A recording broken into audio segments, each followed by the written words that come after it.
one of the guys that get a lot of credit is Steve Blackman from Muscular Development. I mean, those guys have done an extraordinary job for years and years and years to promote health, to promote fitness, to promote strength, to promote bodybuilding, powerlifting, weightlifting, and all of those kind of things. So the contributions they made is gigantic, and I hail them for that.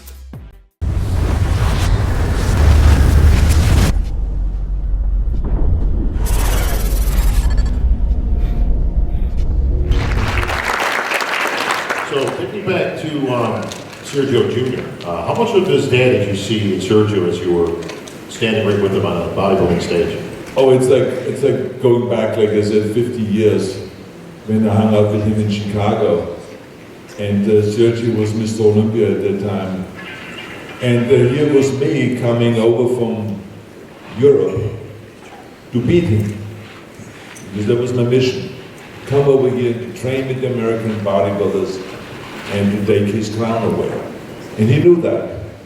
But when I went to Chicago, he invited me over to his home, and we had dinner together, and we stayed together. We trained together twice a day. I trained exactly the way he trained with him in order to study his training principles and everything like that. And what did I need to do in order to beat him? Because he was much better than me. So sure enough, I mean, he showed his graciousness, and he showed kind of what kind of a sportsman he is, and how inclusive he was. And he was very, very entertaining. So to see his son, I mean, at that time, the son didn't exist yet. But to see his son yesterday was like having Sergio Oliva standing in front of me 50 years ago. That's what it felt like.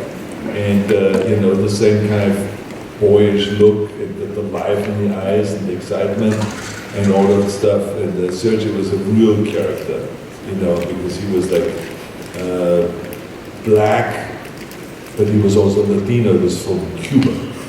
And so he had this unbelievable fire always in the belly, this really Latin kind of a spirit. And it was just fantastic. And I learned so much from him, the way he trained, and how he totally disregarded certain sets.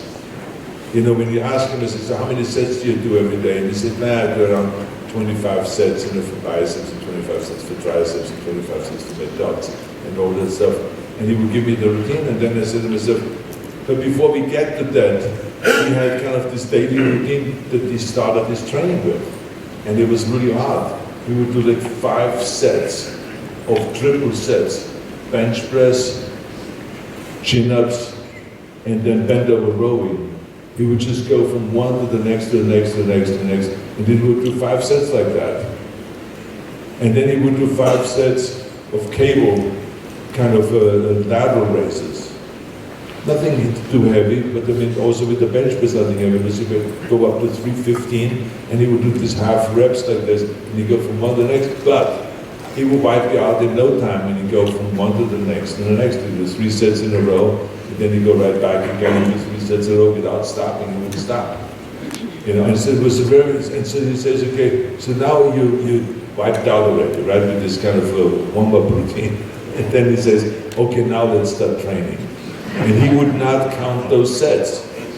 It was the craziest thing. So I said, wait a minute, we just did 10 sets of deltoids, and we did 5 sets of bench press, and 5 sets of chin-ups, and 5 sets of bend over rowing with the T-bar, and you don't count that? That's 25 sets. He said, baby, let's go. You know? And then so we went on, and we started doing with our regular routine. And so that's kind of, you know, and he was like a hard-working guy. He was, you know, butcher in the early days, working at 4 o'clock in the morning. Then he became a police officer, and working all the time, and training twice a day at the same time. So it was a guy to learn from, and so we had a wonderful time to get us to seeing the son on that stage yesterday and seeing him pose. It was like seeing Sergio all over again. Now, just a couple of years ago, Sergio Jr. got a great opportunity to actually play his father in the movie Bigger that was put out with the Reader folks, our good friend Dan Solomon. And they put out a movie, and the movie Bigger, if nobody, for anybody who hasn't seen it, it's a movie about the early days of Joe with Ben Weider. basically how they got to be where they went, forming the IFBB. So Sergio got cast to play his dad from 1970. Helen von Moger playing herself. And it was pretty cool to see. I was on set, I got a little piece in there. We were actually commentators, you know, didn't have commentators back then, but it was cool because they did a setting that looked just like the 1970 Olympia. So I thought it was pretty cool that he was able to play his father. Did you see the movie Bigger, and what did you think of it? I think it was stupid. No, because I mean, I think that Joe Weider was so much bigger than that. And I think the readers were much bigger than that. And I thought it was stupid because it was so inaccurate with the historic facts. Because there was like a Bob Hoffman character that brought Sergio Oliva to the Olympia. Bob Hoffman was the guy that was not letting blacks win in the AAU. So I mean, for him, and Sergio left the AAU and Bob Hoffman's operation to go to the IFBB, so I don't even know what Bob Hoffman did all of a sudden to bring Sergio. So I thought they maybe wanted to add some drama. But the reality of what was going on in reality was much better than what they tried to fake. So I don't know what that story was all about. So it was kind of odd. And I just thought, I know, look, in the movie business, we all have our failures. Okay, let's be honest here. I mean, there's no real formula for success in the movie business. Sometimes you have a movie that you make for $200,000 and it makes $20 million. And sometimes you spend $200 million in a movie and it only makes $100 million. So we just don't know exactly. The audience is very fickle sometimes. And so and I'm sure they tried really their best to do this movie. And I think the director did his best, obviously, all this stuff. But I just, when I watched it, I think maybe because I'm so close, I feel like I'm a son of Joe Weider, because he always treated me like a son, and he was very generous. But I felt that all of this didn't really come out in the movie. You know, the kind of how funny of a human being he was. They also did. I mean, I hate when people are getting so serious about all this stuff. I mean, this is not kind of life and death situation. I mean, Joe Weider was a very, very funny guy, you know, and there were scenes where, you know, we would be hanging out together, and I spent the night over in his place in New York when he had an apartment, and when he would, you know, at night, he would say, oh, I just came from Sergio Oliva, and I went to New York in 1969, and Joe wanted to know all about it. And so he would, at 2 in the morning, I was so exhausted, and Joe would still ask me, says, those are such fantastic stories, come on, Arnold, tell me more. I said, Joe, it's 2 in the morning, I said, for Christ's sakes, I gotta go to sleep. He says, oh, come on, tell me some more stories about Sergio, eh? You know, that was really funny. I mean, none of this was in the movie. It was crazy. I think it was a shame, but like I said, they made a good effort. I just didn't. I think it was depressing after when I watched this. I mean, that's all they can say about Joe. There's so much more to be said about Joe than that. You know? So I hope that whenever they do a movie about Franco, we will make sure that the story is being told the right way. Well, that could be a future project, right? Exactly. Yeah. But I'm trying to actually, for years, working on a project about Eugene Sandow. And because Eugene Sandow had the most fascinating life. And that, you know, luckily I was not around at that time, otherwise I would be dead now. But I mean, that guy was really amazing, right? This a strong man. That's why I decided that when we produced the Mr. Olympia here in 1976, that from that point on we hand out this Eugene Sandow statue as a trophy. And since then it always has been the Mr. Olympia trophy. And he was like my hero because he was the first strongman that was muscular and that was ripped, and he trained the British Royal Air Force. And then he came over here, became a circus performer, the highest paid entertainer. and all that stuff, and did movies with Edison, who did shot the movie that was pumping out on the beginning, basically the flip, the cycle backwards and forward with dumbbells in the hand. And so he was like an extraordinary guy. So I'm trying to do a movie of him. And so eventually we get the story perfect, and then we're going to shoot. Yeah, awesome. I was home a few weeks ago, flipping channels, and Pumping Iron came on, which it never comes on. So I thought, wow, look at this, like a great opportunity. I've seen it 10 million times. If you're home on a Saturday afternoon flipping channels and Pumping Iron comes on, do you watch it? We watch some of it, yeah, because it's like, to me it is probably as interesting as it is for everyone else, because this was, now we're talking about, 45 years ago, right? So this is a long time ago, and you kind of don't even know yourself anymore in what kind of a frame of mind you were at that time. It's like, it's so wild. You see yourself with Franco, you see yourself with all the other competitors, and you see yourself competing and training in the gym and all that stuff. And you wish you could go back to that state of mind so that you understand more of what you were all about at that time, and what made you that hungry, and what made you kind of be that relentless and all that. So it's really interesting. I sometimes see it, like the other day, Predator came on. And so I watched, I said to my girlfriend, I said, let's watch the beginning. She says, okay, I haven't seen it anyway, let's watch it. And we ended up watching the whole thing, because it's still held up today. It's really amazing when you see some of those old movies. Other movies don't hold up, but I mean, The Predator or the first Terminator and movies like that, they really hold up today. And so it was really fun to watch this whole thing, and interesting enough, then they did some voiceover. A week later, I was asked to do voiceover for a video game that is coming out about Predator.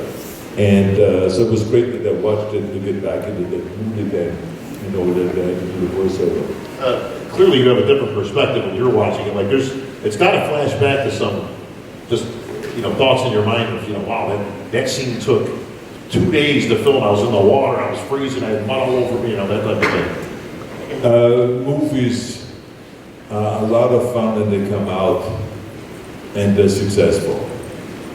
Oh man, it feels good. But I tell you, to make them, it is awful sometimes.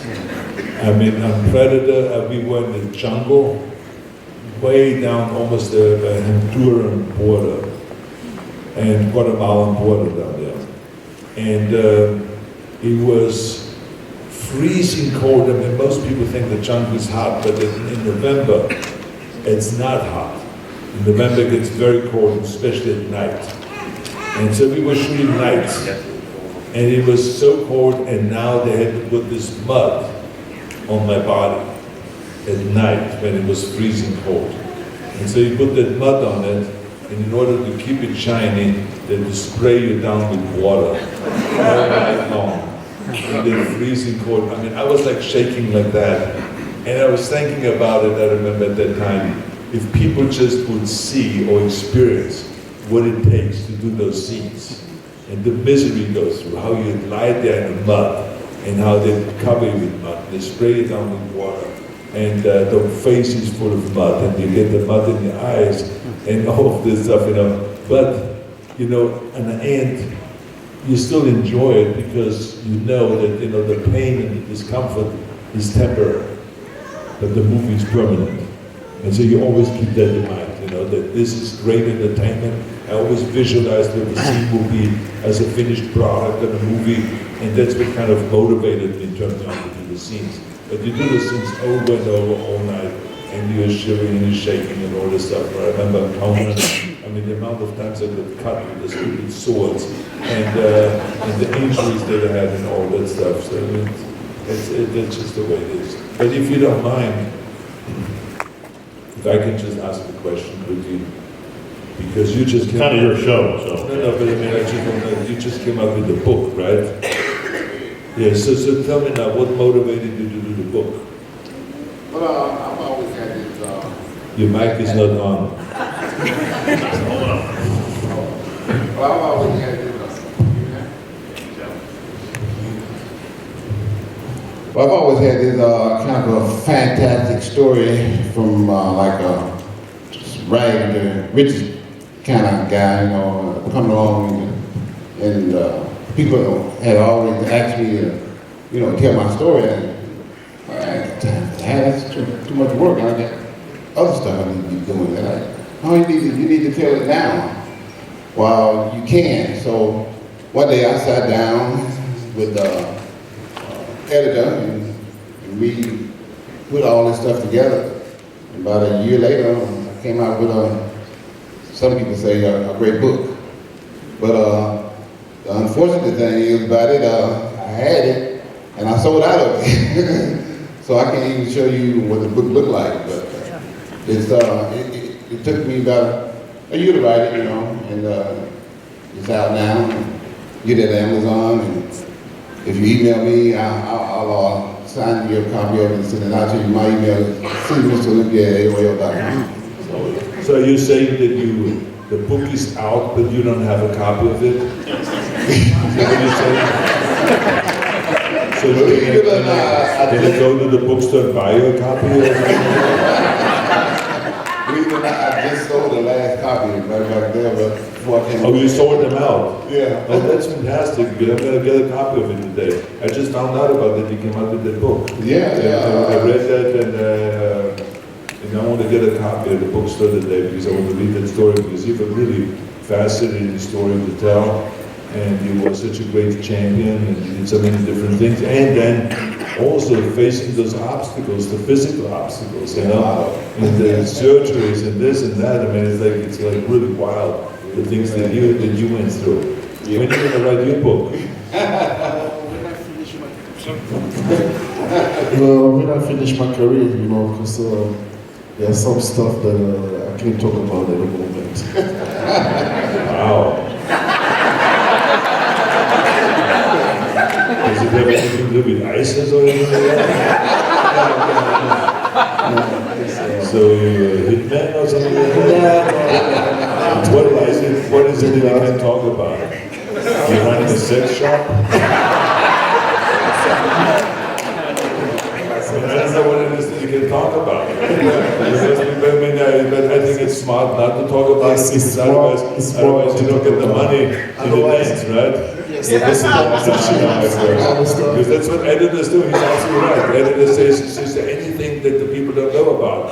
Oh yes, let me tell you. And then he tells a story. And then they say, yeah, I think we have a deal. That is a really good story. But if you can't say that, no one knows that in order of, you know, that doesn't work. But I mean, anyway, I would like to read your book also because you got a topic for it. You have a topic. Very nice, but I mean, because you have been such a good champion, and what's amazing about you is that every year you get better. It's not like you're in a standstill. Every year it's something that happens in your body when you watch your pose. They say, oh my God, look at the striation in the lower back. I have not seen that last year. Or look at this extra peak on the bicep. I have not seen that last year. There's always something going on, some mystery on this body here. And so no, it was really great to see you win yesterday. Thank you, sir. Fantastic.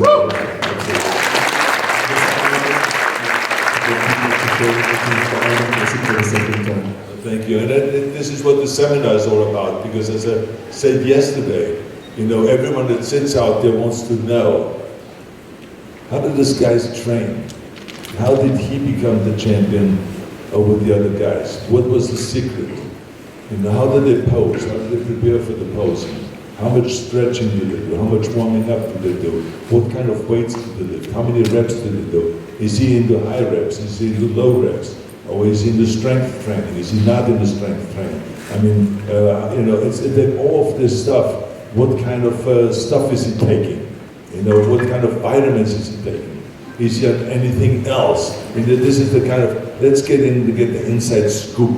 That's what the people want to drill down on, right? Isn't that the truth? Absolutely. I mean, that's just the way. So this is why we started holding the seminars, because it is so much fun when you have to, even for me, you know, to go and I always watch the videos afterwards. I cannot stay for the whole seminar a lot of times, but I mean, I didn't watch the videos because I want to know what those champions say and how they eat and what they do and how they train with their posing and all of this stuff and what their ideas is, the vision, and where they want to go in the future. It's always fascinating because everyone has a goal. And then it's fun to find out what is your goal? Why are you doing this?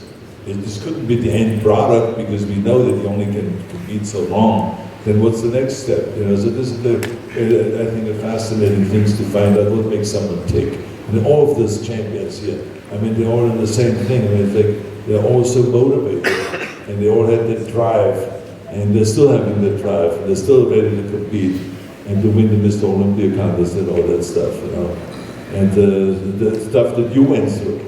It's like, I mean, losing a leg is like unbelievable.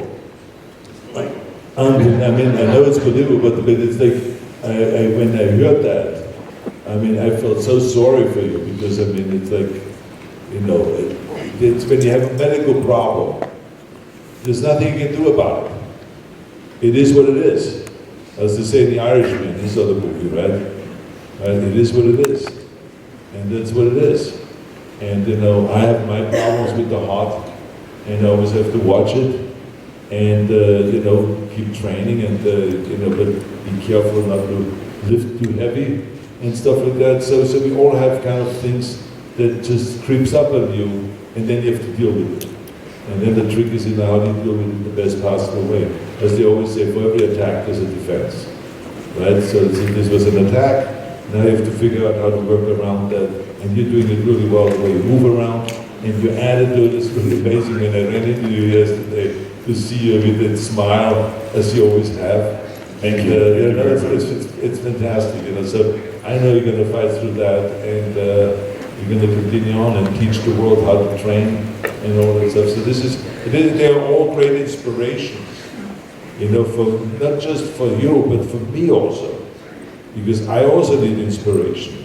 Every day when I get up, I always like this when I just see those guys training, or when I read someone's story about how they fight through it and how they run every day and how they diet every day and how they lift and how many reps they do and all this stuff. I just love it, and it then turns me on, and then I go out and keep doing it. So it's really terrific when we can feed off each other. It's like one big family. And I was motivated by Reg Park, and that's why I always knew that I have the responsibility to motivate millions of other people. It's like give and take. That's what this is all about. Now, Arnold, my friend Brandon here, Brandon, he's a brand new Mr. Olympia. He was a 7-time Olympian champ, greatest bodybuilder of all time. Figured you might have some pointers for him. Well, first of all, I mean, when you take photographs, try to stay within a frame. So we have a classic photograph of you. I always laugh about it. It was some lat spread, but the deltoid, so it was like an inch of the deltoid missing because the page was not wide enough. I don't think so. I was laughing about it. That's actually a great promotional kind of a thing. You can say that, I cannot take photographs because I'm just too big. I don't fit in the frame or something. So when you write a book, make it bigger. Super size. Exactly. No, you're doing a great job. And but I don't know, I'm sure you shared already your training principles and everything with your audience, right? Well, it was more about William today, the champion today. Less about me, more focused on the champion. I do what I got to do, but this guy motivates me to work hard as a competitive rival and friend. So, we understand that dynamic you have with Franco, of course. Of course, we live on opposite sides of the world, but when we come together, we push each other, we motivate each other, but it's a friendly, competitive combat. Yeah. Where do you live now? Well, I'm in Nashville, outside of Nashville, Tennessee. Nashville, okay. Yeah, but I train in Kuwait. I know. My preparation. Yeah. That's great. Well, I wish you all the best of luck for the Olympia. Yes, sir. When is it again? September, right? Yes, always. September, yeah. Good. So I came here for the motivation, seeing this guy do what he did on stage, and the guys. This is when the fire starts for me. This is when I'm going back in the trenches and putting my work in for the Olympics. So I came here just for the motivation, just to be inspired, because these guys are all still inspired. Well, I hope that you come to many more Arnold Classics. Eventually, maybe we have you compete in one of them, but I understand why not, because I never competed outside the Olympia either when I was competing. And, you know, like I said, be great inspiration. Hopefully I have time this year. Last year I didn't have time because I was filming in Europe. I couldn't make it to the Olympia, but I mean, this year hopefully I will make it to the Olympia because I want to see it. And I want to take the title back again and keep winning. Yes, sir. Yes, sir. Winning. Yeah, Thank you so exactly. much. It's great.